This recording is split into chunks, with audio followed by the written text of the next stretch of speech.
Thank you very much for joining me today for this very pertinent discussion. We would like to welcome our viewers, parents, and educational stakeholders who are on this call.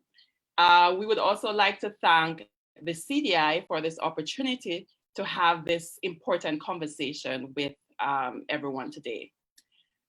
We recognize that it will take several discussions, to really hash out the conversation and for it to be impactful, but this is a start. Before we begin our discussion, let us start with the land acknowledgement. So we acknowledge that the land we're meeting on is a traditional territory of many nations, including the Mississaugas of the New Credit, the Anishinaabe, the Chippewa, the Haudenosaunee, and the Wendat peoples, and is now home to many diverse First Nation, Inuit, Métis people. We acknowledge that Toronto is covered by Treaty 13 with the Mississaugas of New Credit. As anti-racist scholars, we acknowledge that we all are settlers on Indigenous lands in Canada. And as settlers, we are obligated to treat the land with respect and promote restorative justice for First Nations, Inuit, and Métis people. Okay, so that people know who we are, why don't we start with introductions? And to cut things short, I'll just introduce you all, okay? So I'm Shawnee Hardware. I am a researcher with this, the Stop Now and Plan program at the CDI. I work primarily on the Homework Club, where we design curriculum materials for students who are struggling academically and are still managing to regulate their behaviors and emotions. I also have my friend Annette Brady, who is an anti-racist educator, a researcher. Okay, and we're back. Anyways, it only makes things more interesting, I think. So we had a little technical difficulties, but we're back here because the conversation must go on. Okay, so why are we here today? We're here to provide some practical advice about how parents can have discussion with their children about race. We will be given race-based recommendation as well as, age-based recommendation as well as suggestion for parents of different races. Because of the intersectionalities, that means the commonalities between parents of different social location, albeit class, or ethnicities. Some of the advice might overlap. We will be talking and responding to questions relevant to racism, systemic racism, anti-racism, equality, equity, and justice. We will also be using words such as Black and white, racialized, First Nation, Indigenous in our discussion. This, of course, is not to create binaries such as Black versus white, Indigenous versus white, or Indigenous versus Black. But we recognize that without naming these categories, we are acknowledging that a problem does not exist. So we want to start first in our efforts to create meaningful change by naming race and speaking to it. Okay. So we have prepared a few questions. I know that our viewers will have questions to ask of us, but we've just prepared a few questions to get the conversation started. And then we'll take the viewers' questions towards the end. And we will try as much not to speak too much towards the beginning so we can answer as many of the viewers' questions. So let's set the frame for the conversation, ladies. How would you describe systemic racism and anti-Black racism? So we have heard in recent days prominent Canadian civil servants who have denied the existence of systemic racism in Canada. And we've even had the RCMP commissioner who is struggling to define systemic racism. So how would you define systemic racism and then anti-Black racism? Janelle. And why are these explanations pertinent to children? All right, thank you so much, Shawnee, for that introduction and for that question as well. So I'll start off with racism. Racism is about power. So it's more than just simply discrimination, but it's really about power and how that plays out within our society. So unfair treatment based on, you could say to a child, you could frame it in terms of fairness. So someone is being treated unfairly because of their skin color, because of the way that they look.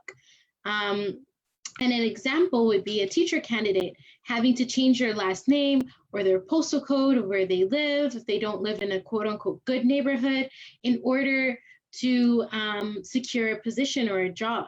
So they would be experiencing racism. So it's tied into power and it affects your housing, your employment, your healthcare, your education, and all of these facets of life. And anti-Black racism, I would define it as a specific type of racism. So this has to do with racism towards Black people, Black culture, Black knowledge. And it's happening at an individual as well as an institutional level as well, where proximity to whiteness is valued and there's a hierarchy or a chain of a racial hierarchy, if you would, where proximity to whiteness is seen as racially superior. So an example would be Black students being more severely punished, right, within the school system. That's one of the examples of anti-Black racism in comparison to other racialized peers. Okay, thank you. Okay, so we had another break. I appreciate people who are still tuned in. I think because there are many of us on this conversation, it's jamming or we're getting kicked off, but the conversation will go on. Before we stopped, I was acknowledging that, you know, we all have our biases against sets of people. And in our preparation for this conversation, it was interesting how our shared experiences, or throughout our shared experiences, one of the things that we found vital to discuss is the value of critical reflection, because that's also important in creating change and having conversation with children. And in speaking of change, we've been hearing systemic racism, which Janelle just described, but also along with systemic racism, and it will provide a little bit more explanation and also speak about the implication for equity. Okay, so thank you for that question. And thank you for having me. So as Janelle mentioned earlier, racism is about power. And so systemic racism, it is a form of racism that it actually goes beyond the individual or the interpersonal level. And so it occurs in systems and structures within our society. And with this type of racism, you know, it occurs within institutions. An example would be like the kindergarten to grade 12 level, where you have the school to prison pipeline. And so this is where you have mostly Black, Indigenous and racialized students who are pushed out of the education system to prison. Mm-hmm. Thank you for the question, Shawnee. Okay, you're most welcome. So I know, Annette, that you've done a lot of work with equity and systemic racism, or combating systemic racism. We have often hear conversation around equity, equality, and justice. What, in your perspective, is equity, and how would you explain equity to kids? I know we've done a little slide, so I'll put this up. Okay, so thanks again for the question. So we actually know from research that equality is predominantly used in the United States, and here in Canada, there is more emphasis on equity. Mm-hmm. So a simple definition then would be that equity is providing differentiated access for different sectors of the population, different groups of people, right? Mm-hmm. And it's also based on their needs and their social locations. So when you look at, let's say, a group, for example, the First Nations group then, right? Mm-hmm. You know that funding for First Nations schools with more resources is very important, because one of the things is that many parents, they may not have the money to supplement after school services for their kids. And so these schools, we know already, have been underfunded for years. So it is also a means in terms of equity. It's a means of acknowledging that not everyone have the same starting points, right? And so we can perhaps add to say that it is the lack of resources and inequity in access and opportunity then that further perpetuate inequity in outcome in terms of students' performance as it pertains to given some of the stark differences and in disparity to student achievement according to race. Thank you. All right, thanks, Annette. Janelle, you know, in recent weeks, with the murder of George Floyd and the death of Regis Korchinski, sorry if I mispronounced that word, Paquette, and subsequent demonstration, we've been hearing a shift away from. All right, so we're back, and thank you so much, Shawnee, for that question. So just to expand on what my colleague Annette was saying, is that equity is acknowledging that we're not all starting at the same place. So if we're not all starting at the same place, a step further from equity would be justice. So rather than providing the concessions or the right supports for different groups to get to where they need to be, it's that acknowledgement of removing those systems completely, those systems of oppression that are embedded within our institutions. So power comes back into play. We're going to come back to a few words, right? Like power is so important. And it's doing what is right to compensate for injustice. So for instance, reparations for Black communities, for Indigenous communities as well. And just visually, you know, the visual that we have up right now, it's just really tearing down that fence, breaking down the fence, right? And creating space for change. Okay, well, thank you. All right, so let's now go into the meat of the matter about how do we provide appropriate age-based explanation for kids. So I know, you know, based on discussions in the media, that a lot of white parents struggle to provide advice to their white kids, right? So how would we have this conversation about race and equity and justice, or if we were white, how would we have that conversation with white kids? Annette? Okay, thanks for the question, Shawnee. So one of the key thing is to recognize race. And I think it's important that we call race what it actually is. So it's okay to say, use the word Black. It's okay to say to your child that we are recognized as white because of the color of our skin, and someone else is recognized as Black because we have different shades of color. Equally important is you can expose your kids, the younger ones, to a print-rich environment that is, you know, equally diverse and not only reflective of their own race. So parents can start at birth by introducing their children to positive images and of characters of Black people, First Nations people. You know, they can also read stories that actually depict these positive contributions. As it pertains to even purchasing toys, I mean, for years, we know that some Black people have been saying that they cannot see even toys that reflect themselves, but you can also purchase toys that are multicultural for your kids. Create meaningful, honest, and positive relationships with other parents, you know, instead of it being so transactional. So you need your kids to see you model good behavior so that they themselves can emulate same. And you know, it's important for parents to actually, you know, seek to learn from others who are not white. And this is where you can help to, you can also understand like certain concepts that are being used. And in this moment, sorry. Continue, my love. Sorry.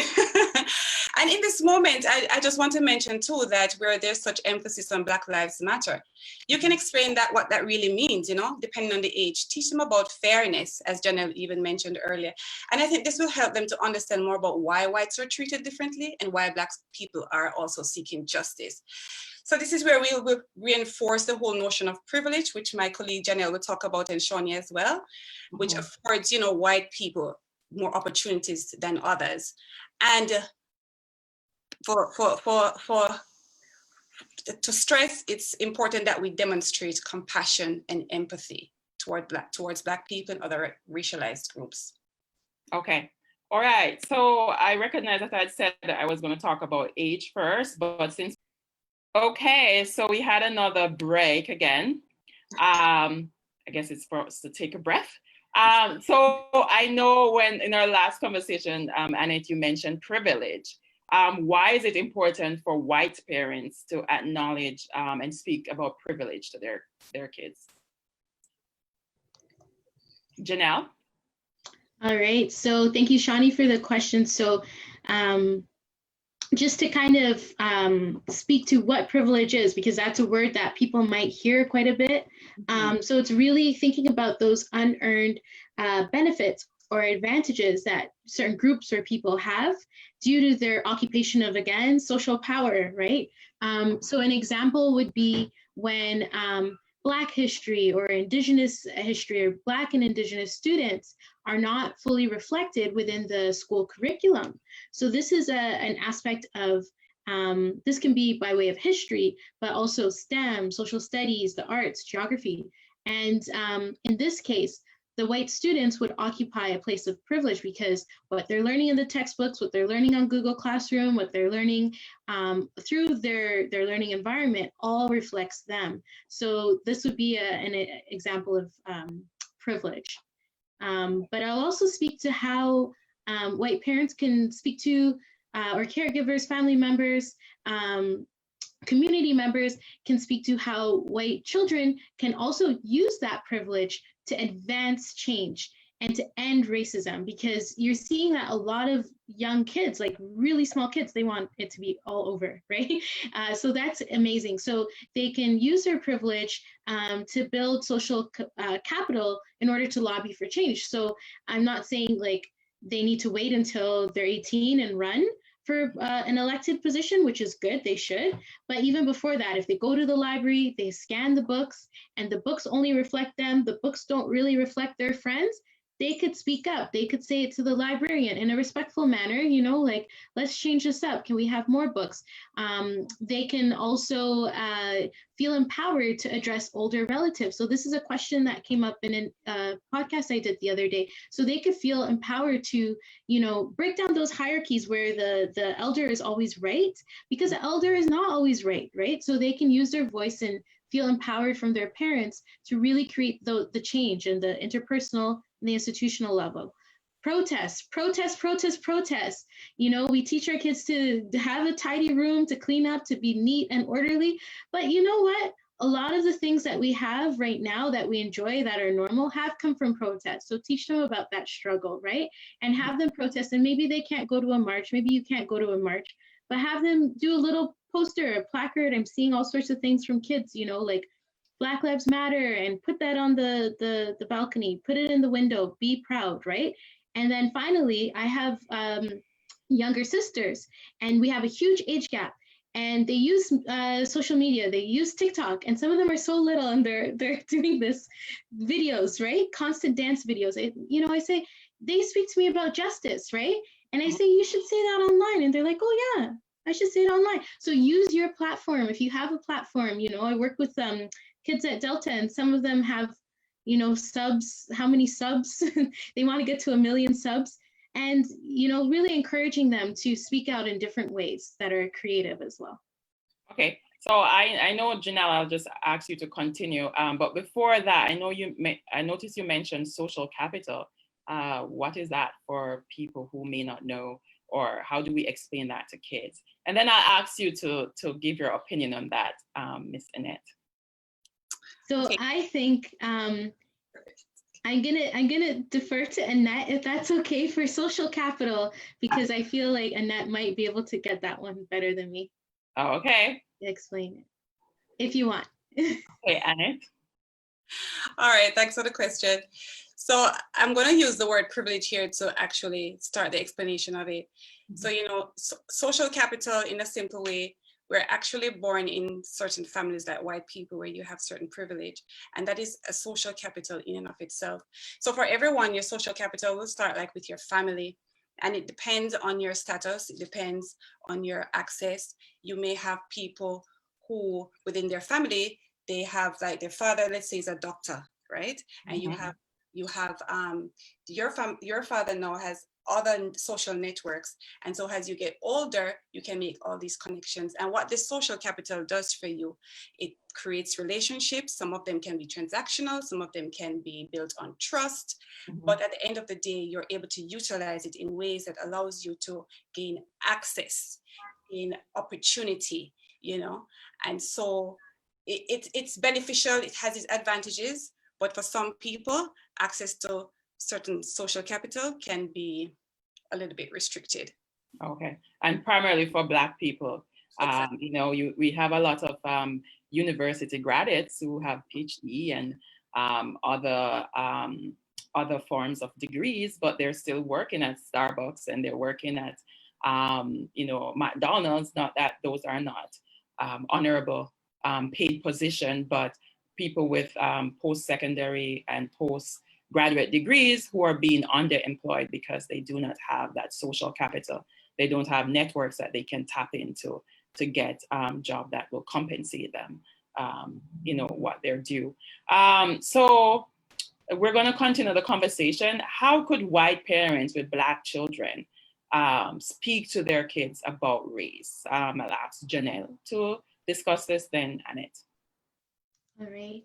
So as both of you have highlighted, we can't take a colorblind approach. We have to move away from that. And in preparation for this this Ask CDI session, we have Baden working behind the scenes to make this all happen. And Baden spoke about family members who would have been progressive maybe years ago. And this comes up a lot. And, you know, especially around folks who think they have well intentions, they mean well. I'm progressive, I can't really be racist then, right? So this is coming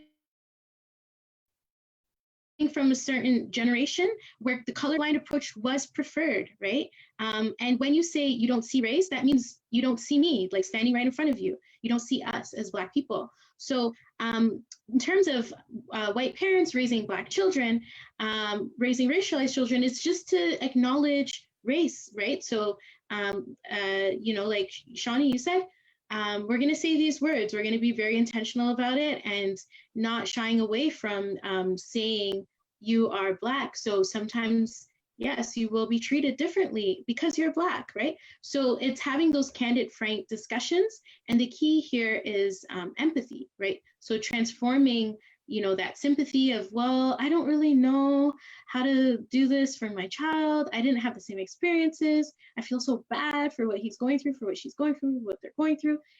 Rather than having sympathy, moving more into empathy, because empathy can spark action and change. Sympathy is just useless. I'm sorry. We don't need the sympathy. The Black children don't need the sympathy either. So saying, instead of I feel sorry for Black people, I feel sorry for you, I want to speak out against racism and I'm going to use my privilege. I might not know everything. And that's an example of my privilege in this situation. So therefore, I'm going to use that to catalyst change. And it applies to all parents nonetheless. So just be mindful, again, like my colleague Annette was saying, how you speak to people, what you're modeling for your children as well, because you could say one thing and then do something different, right? So just being very intentional, I would say as well. Thanks, Janelle. And I would add, just to follow through with that, is that some of the discussions that you have, it should include why is it important to treat people with respect, regardless of their color or social status or, you know, where they're from. Just have certain common respect for people as a form of humanity. Always consider how you're occupying a position of privilege. And we spoke about that earlier as well, you know. And if you've never had experience of racial microaggression, this is something that you need to also explain to your child. And remember too that racial microaggression, it's actually sometimes intentional or unintentional, right? And so learning about these things and discussing them with your child is very, very important. You know, sometimes people say simple things as, oh, you speak quite articulate. it's as if you're saying that Black people don't know how to speak or they're uneducated. And so if we continue to use these things without having an awareness and a knowledge about it, it's as if you're continuing to perpetuate the same issues. Thank you. Or wanting to touch our hair. Yes. You know, asking if, you know, are being followed in the stores, especially if you're in certain particular locations, telling you the price of things when you go into the stores. These are all common forms of racial microaggressions that, you know, Black people or other racialized students, people face. Maybe at school, some teachers might say, oh, you read so well, you know, as if they're surprised that a Black child can read well. Okay, so speaking of allies and using privilege, I know that you know, in recent weeks, with the rise of COVID-19, the pandemic, many East Asian have been facing discrimination as they're blamed for spreading the virus. But I know traditionally, actually, maybe from the 1960s, don't quote me on this historical date, that many East Asians were seen as the ideal immigrants, right? Because they're closer to white and they come with also, in many cases, certain form of social capital. Once they arrive here, they you know, they might join politics, they have businesses and stuff like that. So they're being categorized in many of the literature as ideal immigrants. But how can non-Black racialized, looking at East Asian and Latinx people, talk to their kids about Black, anti-Black racism? And just to back up in terms of historical facts, we know that, you know, not saying that the Japanese and the Chinese haven't faced their own histories of racism in Canada. We recognize that they were made to pay the head tax, for example, and they worked in atrocious conditions on building railroads in Canada. And the Japanese have been placed in camps in Canada during World War II. So since we have somewhat of a shared history with racism and discrimination, I think there are some ways in which non-Black racialized parents can speak to their kids about racism. Janelle, I'll take your take on this and then we'll go on. Yeah, so those examples are so important that you raised, Shawnee. Really just thinking through the histories, how the histories are interrelated, how they're interconnected. And it's important to educate children, non-Black racialized children, on how they benefit from an anti-Black racist system as well. So historically, we know that Black leaders fought and protested so that we could have an immigration system which was based on merit rather than the whites only immigration policies that we had before. So how have non-Black racialized folks benefited from this type of organizing, this type of protest, right? So they should also, you know, as community members, be intentional about the friends they keep, and limit, not like move beyond only having friends from your own group or circle. I know Dr. Vidya Shah spoke about some pieces around within the South Asian community. So not allowing children, young people to marry a Black person is a big thing, specifically in the South Asian community that Dr. Shah is organizing around, or saying, you know, don't go outside, you're going to turn dark, right? So moving away from those comments that, like Annette says, like you have to be so intentional, right? And you have to move away from what you say is really, really important. So you could, and what you do is also even more important as well, I would say. Yeah.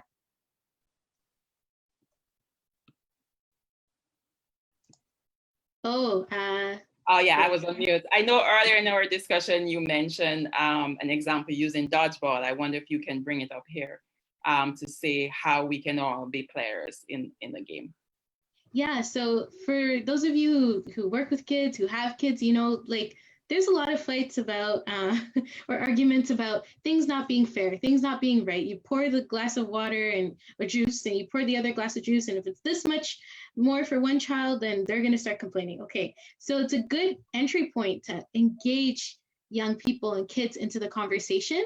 And you could just say to kids, in terms of systemic change, if they're really young, if the rules aren't working for you in the game, you could change the rules rather than taking someone out and putting someone back in. Instead of individualizing it, you could change the rules of the entire dodgeball game so that everyone can play, and not just the students who are taller, right? So it's a little bit more fair and equitable. Okay.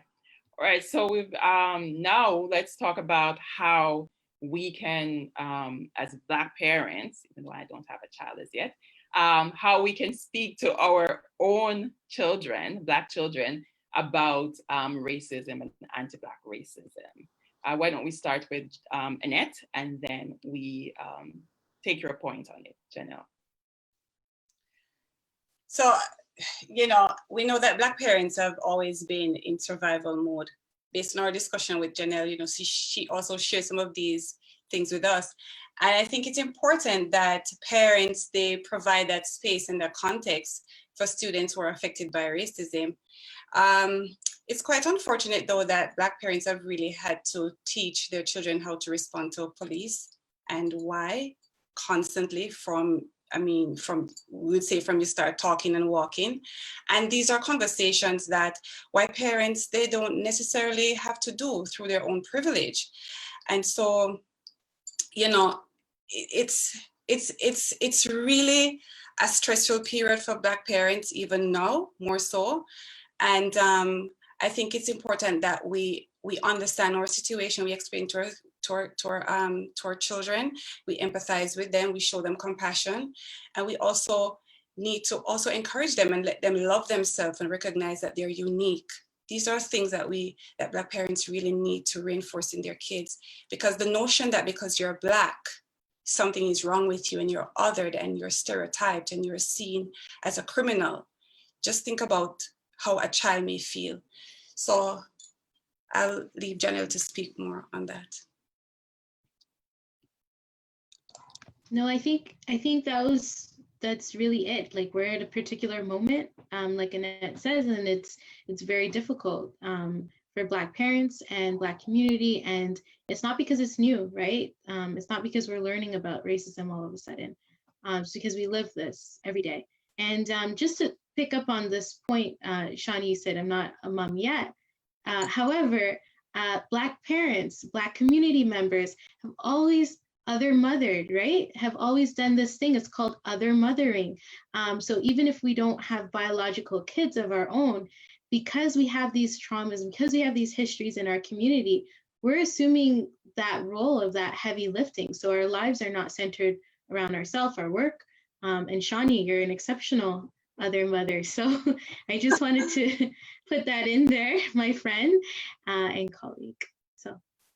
So one of the things that we mentioned in our discussion, after this, we'll take our last, we'll do our last question so that other people can have time to ask questions as well. So we have to be careful how we categorize Black people as well, because we're not a monolith.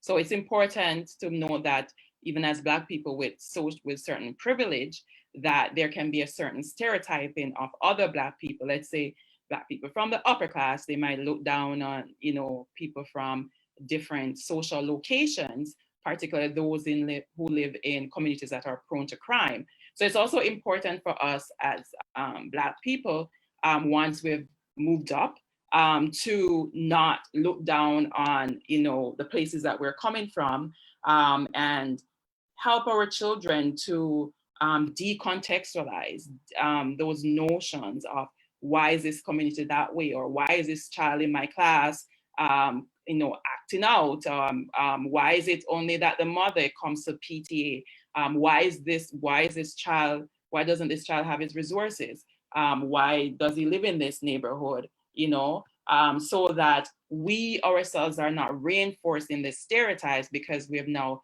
bought into the dominant sociocultural normative of Black people ourselves. So it's we all have a role to play regardless of race. And as you say, we have to recognize privilege and use that privilege to help and help dismantle the system that's there. So I do know we have a question, but our last question, and then we address the question that was posed. So what if you've done all of this? You've had all the conversation with your kids, but they're still using racial slurs and acting racist towards their friends. How do parents approach this?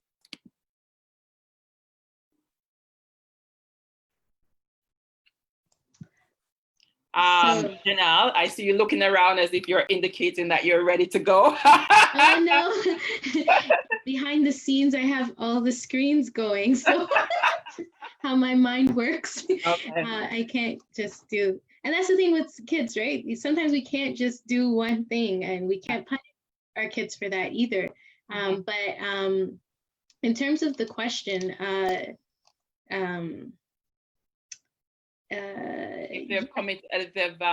if they're being racist, or if they're using a racist slur, what do we do? Yeah, so it's important to know, as my colleague Annette noted, that that kids might act out, right? So they might see you as a parent talking about race, rah, rah, rah, all of a sudden, and they might be like having a bad day. You didn't let them go on the tablet for whatever reason, and they're gonna take it out on you, right? So they're gonna say, unfortunately, a racial slur. Why? Because they want to get a reaction from you. So that's another piece in terms of behavioral management and that sort of thing that, I've learned from working with you, Shawnee, at the CDI, those aspects, but really not reacting and trying to understand where it's coming from too, and asking the child where they learned the phrase from, because you can't monitor everything they do, every site they're on. It's too difficult, right? So asking them where they learned it, and then giving them the context in terms of the history behind it. So for instance, Annette had spoken to us in preparation about this and had said, if they use the N-word, figure out, teach them. It's a teachable moment, right? So don't react and say, oh my goodness, right? Because you're only going to escalate it further, but just have a conversation with them. Ask them where they learned this word from. Do they know the history behind it, right? And teach them the history, or have them, if they're old enough, do their own research. So it's a teachable moment for sure. And then the other piece is, we have to be frank. Some kids are around rap music, like, some kids are around, rap songs, and their parents listen to rap songs, and their parents bump a lot of loud music. And I enjoy my fair share of loud reggae music in the house, and soca music as well, just to put it out there. Yeah. But it doesn't mean they need to say. They're having a soca party. Yeah, it doesn't mean they need to. They're not always going to say everything they hear, and especially if they know the history behind it, because you can't guard them from everything. Annette, do you have anything to add? I guess Janelle really covered it, right? I would just say that parents really need to be forgiving. Kids are not perfect. We were never perfect. We gave our parents, we don't want to say use the word hell, but we gave them a lot of trouble. So forgive them. Annette, did you give a lot of trouble? Absolutely. And teach, and when you can also, forgive them and teach them that power. I think that will also move them forward, right? Okay, so we're going to go into questions now, and we're going to extend the conversation for a little bit given our technical difficulties. So one question that was posed was, at what age and in what way can I, white parent, best teach my mixed race child about their privilege as white passing without alienating them from their Black identity? So this is a white parent with a mixed race child. And in many societies, if your father is Black and you're white, even if you look white, you're still Black, you're categorized as Black. So mixed race or white passing, without alienating them from their Black identity. That's a very interesting question. I think perhaps one of the things that we can do, as we said earlier, is from an early age, you know, you start introducing them to books, not just representative of white people, but we have books now that have the girls that are mixed with the nice curly hair, you know, teach them. You can teach them about their own identity, let them know about it as they grow along. You introduce them to more things, you take them around different people as well. You know, it's important that your social network, as we spoke about earlier, it's not just reflective of one race, but allow your child to recognize that, okay, you know, because as they grow, they're gradually understanding, they're seeing and they're learning. And so I think that is also important. Janelle, do you have anything to add? Yeah, no, I think that's absolutely it. Like teaching them from a young age, and teaching is not always sitting down and having a conversation, but like Annette said, it's the books, right? It's the print rich material that they're exposed to. So yeah, I agree. But in terms of privilege and not alienating them, I think there's a way of, you know, showing that you're from this family and you're from this family. We have different and shared customs. You have these privileges because not only because I'm white, but maybe because, you know, of material access, right? So explain where the privilege comes from.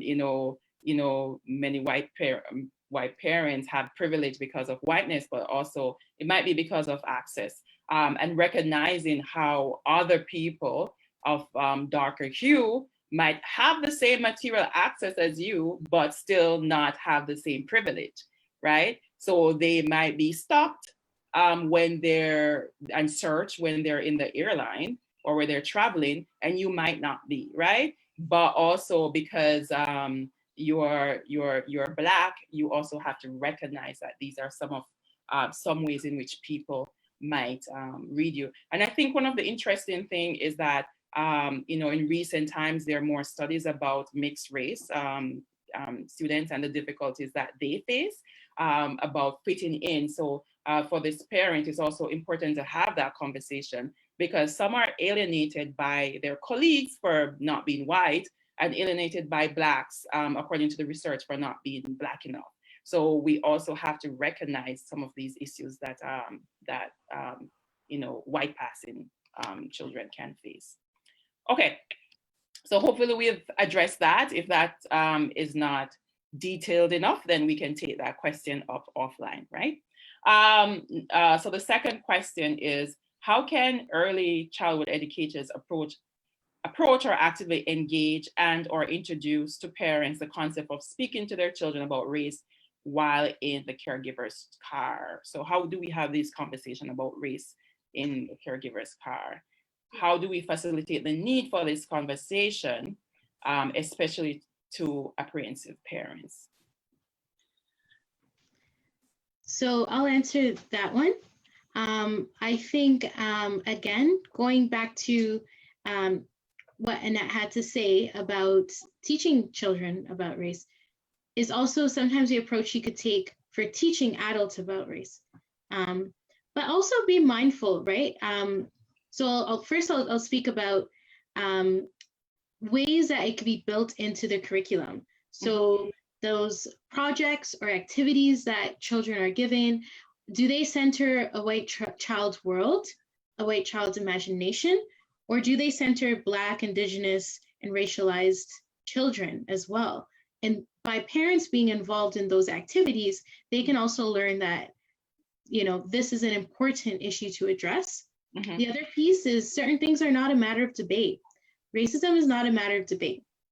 Really, we need to move past that here, especially in Canada, where people are like, well, blah, blah, blah. No, it's not a matter of debate. So really being very clear about being not debating the issue of racism, not debating prioritizing race in the class, and then as an early childhood educator, having the other parents support you, because for some parents, like we said, this is not new. This is their lives, right?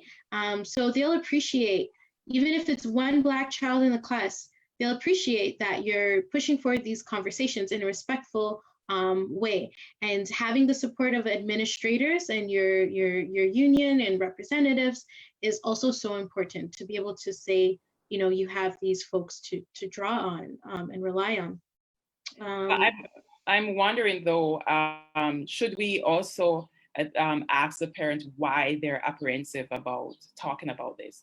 Because we first have to, what do you think, Annette? We first have to understand why the parents will be apprehensive and uncomfortable about talking about race. Because it might be privilege, it might be they've had a negative experience with someone from a different racial background. So why is it? It's important to recognize why is it? Have a private conversation. Just say, be honest. Why are you so against this? Just be honest with me. I won't take offense to it. And that is a starting point, because it's important for us to have discussion with parents about race, but at the same time, you know, we have to make the conversation safe as we normally categorize it, like have a good opening point. What do you think, Annette? Yes, I totally agree with you. And I would go a step further. You know, we talk about equity of access, equity of opportunity. And this is where I think representation matters. You know, when you look in many institutions, right, educational institutions, there isn't much representation as it pertains to people like teachers, caregivers who are representative of another child's race. And you even have institutions that are predominantly white. They may not necessarily give equity of access and opportunity for people to be employed in these institutions. So white kids themselves, they're not, you know, they're not being taught from an early age then. And, you know, they're not being taught by Black people. Their principals are not necessarily Black. And this again has to do, you know, I keep repeating it, drumming it. We have to be intentional. And parents too, you have to lobby. Caregivers, you have to lobby for these changes, right? You know, look at the system, how it's designed, and you ask yourselves these questions and be allies for the Black and racialized communities. Okay, well, thank you very much. Let's move on. We have 3 more questions. So you've mentioned some everyday examples of racism, such as needing to change and address on a resume, needing to teach kids how to interact with the police, having prices explained overtly, and not seeing Black children reflected in teaching or reading. Could you please give some more examples of racism that happens every day, which people of privilege might not necessarily notice or recognize? Can I start preaching about this? I start preaching? You know, I remember I went to a session at that session you invited me to, the NDP session. And as I went to sign in, I gave the security guard my name. And I don't know what happened. And all of a sudden he's like, "Are you a doctor?" I'm like, "Yes." I was thinking, did I have to be wearing like some Chanel or Prada for them to recognize that I might have, I don't know. I was saying, is it the way I dress? So I find that when I'm going into certain circle, I have to present professionally, even if I'm traveling, right? I go to the supermarket and I order salmon, and they're telling me up front that the salmon costs $20-something, as if I didn't intentionally go into the supermarket to buy salmon. Annette, do you have any examples? Yes, I do. You know, we tend to be a little bit animated. All 3 of us are from Jamaica, right? And yeah. So you've had white people ask you, so why you have to be so loud, so animated, and this idea that because you speak louder than, or you express yourself a little bit with more excitement, you know, that's a form of microaggression. It's like you're trying to say to us that we need to assimilate to the dominant culture, you know, leave your cultural baggage behind. And so when you look at Canada and its role in saying that, oh, we are trying to ensure that we, you know, we cater to more immigrants, then this is something that we also have to acknowledge. I remember last year, or maybe 2 years ago, it was a while back, calling a particular space, a particular place on my campus. And the person said to me, is the 1 o'clock appointment okay? And I said, sure. The person said, no, you should say yes, it's the correct thing. And, you know, these are levels of microaggression, right? So just be mindful of some of these things. You know, and dismissing an individual who also brings up race, that's microaggression, you know. Janelle, do you have any examples of Yes, every day. Teaching at George Brown College, and you know, we had a mix up with the keys, so we don't have our key, and faculty profs can usually go and ask for a key from security, and there are certain security guards who know me, and they're helpful, and they'll bring me to the classroom and open up the classroom in the morning. But there are some who don't believe that I'm there to teach, so they'll follow me, and they would stay. One in particular, just before COVID, would just stay outside of the class and wait until all the students came in to verify that I am in fact there to teach. And it's like they say, pull up your bootstraps, get an education, go to school. But these are the things you're dealing with when you do all of those things. I want to name some names, okay? So George Floyd, Breonna Taylor, Ahmaud Arbery, Tony McDade. They were all killed by police in the US, right? And then you have Aisha Hudson, 16-year-old, killed by police in Canada. Jason Collins, 36-year-old Indigenous, these are Indigenous people that were killed by police, young people, within 10 days in Canada in April. 22-year-old Kevin Andrews. And then we have Chantel Moore recently, DeAndre Campbell, Regis, Shawnee said, Regis Korchinski Paquette, Caleb Tubila Njoko. So these are just the examples that we know of, right? So racism isn't just a matter of conversation. People's lives are at risk, right? And there's the Ontario Human Rights Commission report that came out in 2018. And it said that Black people are 20 times more likely to be shot dead by police. So Black and Indigenous lives are at serious risk, really. When you call for help, you might not get that help. You may end up dead. So I'm just saying this. I know it's a conversation about how we talk about our kids, but I think it's important to move away from asking and revisiting the traumas of racism so much and just moving a little bit more into action. I am grateful for the question, but at the same time, I think it's time to pause, reflect, and go, like just act, right? Rather than revisiting the conversation. Okay, so before we do that, have you ever experienced people moving or choosing not to sit beside you on the subway or public transportation, particularly when you're not looking your best professionally? Like, you know, different sets of people, not Black people, but they just choose, and there's a seat next to you, they just choose not to sit beside you for whatever reason. I just leave that there. So before we take our next two questions, there are notes about whether or not there could be racism towards white kids and white people. I know this is a debatable and controversial topic about whether or not white people actually face racism. What are your responses? And explain how actions against a white child could be bullying, etc. How would you identify and respond to that? So let's take it in stages. Could there be racism against white kids? So I think both Janelle and myself can respond to this. I'll start out by saying that racism has to do with power. And with that power, you are prevented from having access to certain opportunities, education, healthcare, these kinds of things.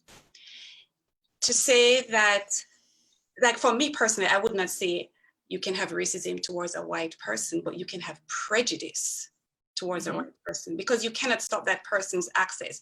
You cannot stop that person from getting education. You cannot stop that person's privilege. But the power that is there, a white person will exercise racism towards Black people based on the power that they have to prevent you from even purchasing a home. That's the huge difference. Janelle, you can perhaps pick up on that. Yeah, no, I think that's it. It's Prejudice, sure. Stereotypes, perhaps, yes, but not racism. Racism is very particular, and as Annette said, it's tied into power. You could have different types of privilege, but this isn't the forum for that conversation today. You could have privilege. I experienced privilege as an able-bodied woman, but you know, that's a different conversation. An educated Black woman too. Educated, right? But when we're focusing on racism, like if someone is poor and white, they're not poor because they're white. They're poor because they're poor. But if you're poor and you're Black, you are poor often because you are Black, right? So that's where there's that differentiation in terms of power and how it kind of permeates within society. Okay. So, and we'll go for another 5-10 minutes because I know that we had some interruption. Can you explain how actions against a white child could be bullying, and how would you identify and respond to that? So, bullying a white child. If it's not racism, we say it's prejudice, right?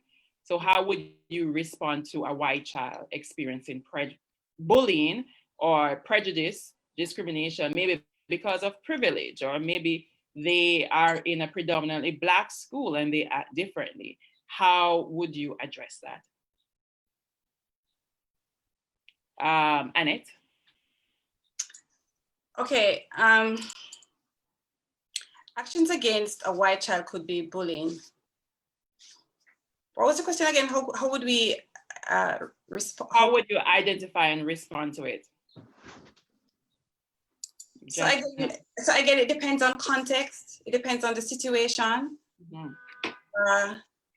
And I think for me, if the way to respond to such issues again is to teach the importance of treating each other with respect. Mm-hmm. So you may have a Black child who sees a white kid, and this also comes with socialization. Remember too that in homes, depending on where you're from, you know, Black kids may hear about the oppression of that white people do to their parents, etc. Right? Mm-hmm. So it is important that you teach kids about respecting others, respecting themselves, you know, caring for others, showing empathy, having compassion. So a teachable moment, if let's say that this is an issue with a caregiver, a teachable moment would be sitting these two kids down, talking to them in such a way. But then again, there are certain layers in how you talk to kids in Canada as well. But, you know, perhaps Janelle can expound on that as well.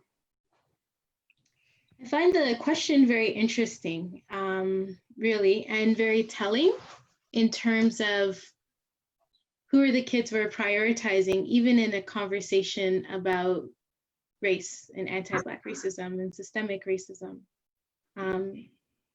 Yeah, so I'll just leave it there. Yeah, but I think parents, I think one of the issues that we want to identify that, and I get the point that you're raising, Janelle, but I think as we identify that we all have our biases and privileges. So as Annette mentioned, it's important to talk, regardless of race, about respecting each other's. And once this is an issue, if this is done at school, then reporting it to, you know, the administrators, the teachers, and have discussion with these kids to identify what's the source of bullying. So I know the CDI, you know, through the SNAP program, does a lot of counseling around how to address these bullying and how to, you know, provide restorative justice for people. So an approach that I would take would be to say, have discussion with the two parties, find out what's the source of it. It could be privilege, it could be whatever reason, get to the bottom of it and ask people to apologize and to make a plan moving forward where they won't be hurt, the next person won't be hurt.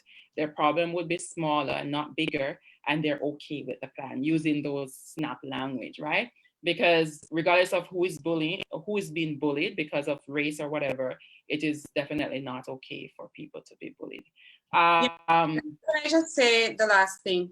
So based on what you're actually saying then, you know, to sum it up, we should also seek, or always seek, to have a win-win situation. We don't want one parent or one child to feel as though sides were being taken, but then you need to resolve the issue in such a way that both parties, parents and child, you know, they, from both sides, they feel comfortable, and moving forward, they can still maintain and establish a positive relationship.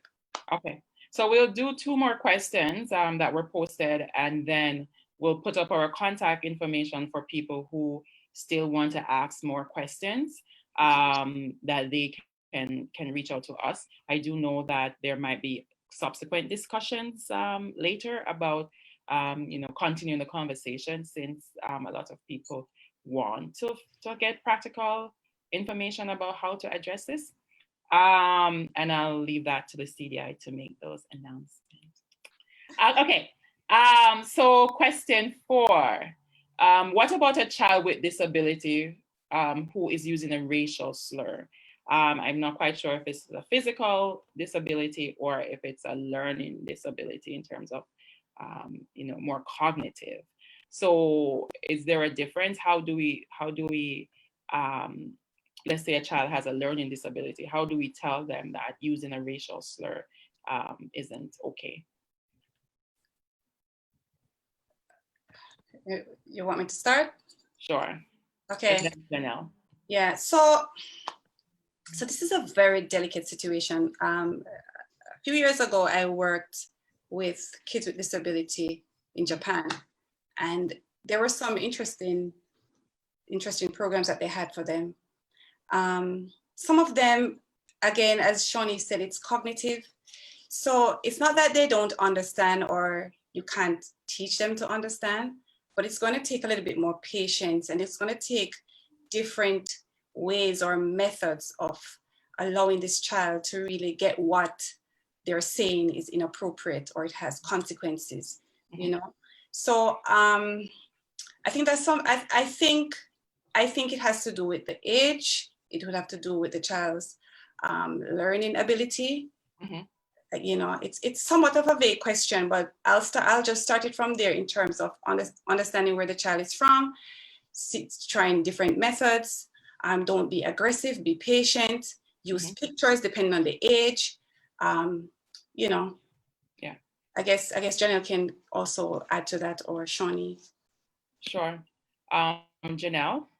Yeah, so really just being mindful that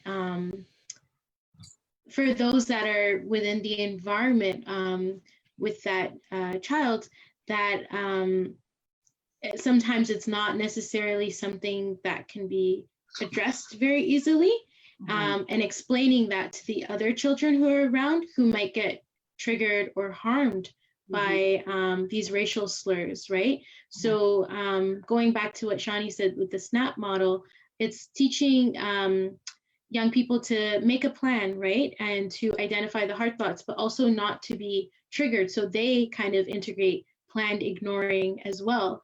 And perhaps if there isn't a reaction, it doesn't lead to the same behavior, but then just being mindful of context, right? There's a specific context for that, but then what is the harm that can happen to other kids as well? So that's where an educator, facilitator can help to intervene in that scenario for the kids to feel safe within that environment. And going further, all of the things that Annette had mentioned as well, right? Taking it in stages too. Yeah, I think the example of the dodgeball. So find something that the child really likes and can identify with. It could be a favorite toy. What if I call your toy, like something that they have named, right? Let's say they have a doll or an equipment that they've named, and say, what if I now start calling your doll? So you name the doll Peter. What if I now start calling your doll like an unkind name? How would you feel about that? So it's always important to identify with the child's lived experience, because they can associate with that. So, or if I go around and I'm calling, if the person's name is like Rick, for want of a better name, my friend is called Rick. So if you're called Rick and somebody starts calling you Peter or John or Paul, would you like that? You know, having those common language that that kids can identify, and then you can say, and if they say no, then you say, well, this is how other people feel about you calling them names that that are not productive. And I know in the SNAP program, we talk about using positive language as well. And, you know, and you calling people by their names. So even using some of those steps to reinforce, you know, those type of stuff. It's always important to reach students where they're at.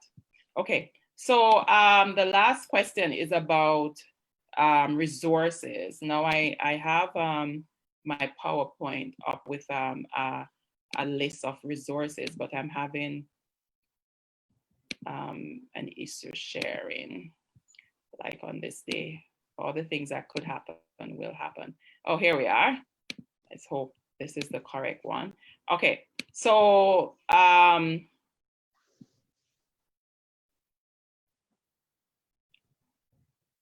so this is this website, Canada Literature for Social Justice, is a website that I worked on, and I know that there are others, so we can circulate a resource list after this call. But it's not active now. I just took a screenshot. But if you go and you selected the different categories, then they're listed by age, so by school level. So you'll have elementary school, and you'll have you know, high school and kindergarten. And these are books written by Canadian about different ethnicities and racial categories, and they all promote social justice. Let me see if I can get it up so that people can see. 1 second. Right, so do you have anything to add, Janelle and Annette, while I try to get this website up to show to our kind audience? For those of you who tuned into the Sesame Street special, you would know that there's the social justice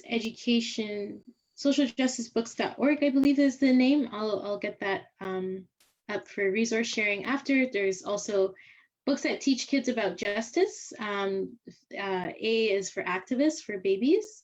The Youngest Marcher Ever by Audrey Face, to encourage young people to, you know, make change. They were young children who made change and fought against segregation.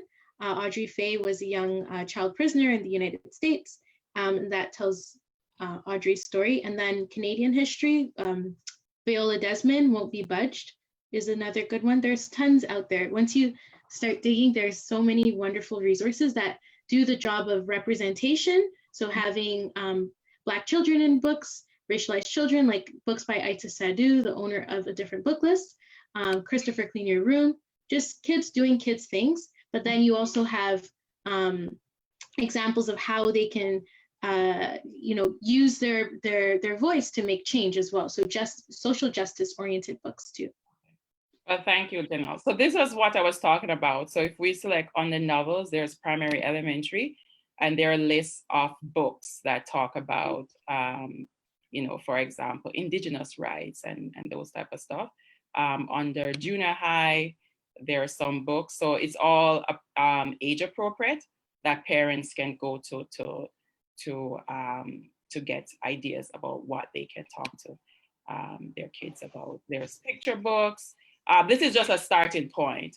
And I must emphasize that one of the drawbacks of some of these books is that they don't focus a lot on advocacy. So maybe some of the books that you have identified, Janelle, will focus on advocacy, but these don't strongly push advocacy, but in terms of exposing kids to different lived realities and issues that students face, like the Red Sox speaking about residential schooling and those type of stuff. This is that is an important starting point. Okay, so we are aware of time. I will put up our. If you don't mind. Pardon me? Can I just add one thing? Yes, my dear. I will just send the link to you. There's this vlog or articles being written about raising race-conscious children. There is very good. So I'll just forward that link to Shawnee, and I I can think of other resources as well, but time is going, so we'll just send those forward to you. Okay. Thank you for tuning So, in. yeah, in summary, we have our so what in terms of summarizing. So it's all, regardless of race and age, it's always important to speak to your children honestly and openly. Understand that you won't get it right all the time, but it takes persistence, perseverance, empathy, and courage to create change. Even for us, it's a journey, not necessarily a destination. I think 10 years from now, people might be looking and say, "Oh, these people didn't do enough," you know. So, don't wear yourself out too much. Do as much as you can. Ensure that you're being empathetic, ensure that you're being respectful, but also understand that there's so much more to learn and so much more that you can do. But as long as you're playing your part and you're modeling good behaviors for your kids, that's what's important. Also be an ally too, and form alliances with people of different racial backgrounds. And I know, especially in a city like Toronto, we tend to live in silos because of comfort. That there's nothing wrong with that, but we also need to step out of our comfort zone and integrate, whether through volunteering, whether through places of worship or recreation, integrate and speak to other people from different racial backgrounds, so we can understand, some of the issues that they face, and we can speak more informally about, these people. And when our kids see us modeling that, chances are they will also model it as well. So just as a point that our next Ask CDI series is Thursday, June 25th at 7 p.m., same time as now. The topic will be announced later, so it's a big surprise, keep you in suspense. But that information will come out soon. And Delta Family Resource Center, which is one of our partners at the CDI with the SNAP program, is hosting a virtual Motivated Mamas conversation, which is a space for mothers, guardians, and mentors of Black children to connect, to discuss successes and struggles of being a Black woman in today's society. And I must say that Delta is quite responsive to their clients' needs. So I'm sure this will be good. They provide a lot of support for their clients and members of the community. Not that I'm marketing them, because then they would have to pay me. But just to say that they are really good, and I'll leave it at that. And in case people want to keep in contact with us, this is our contact information, which we will share openly and after. What we plan to do is to devise a resource, an infographic to summarize all this information, to provide more resources for parents, and so that we can keep the conversation going at a later date. So thank you very much for tuning in, and have a good day. Bye. Yeah.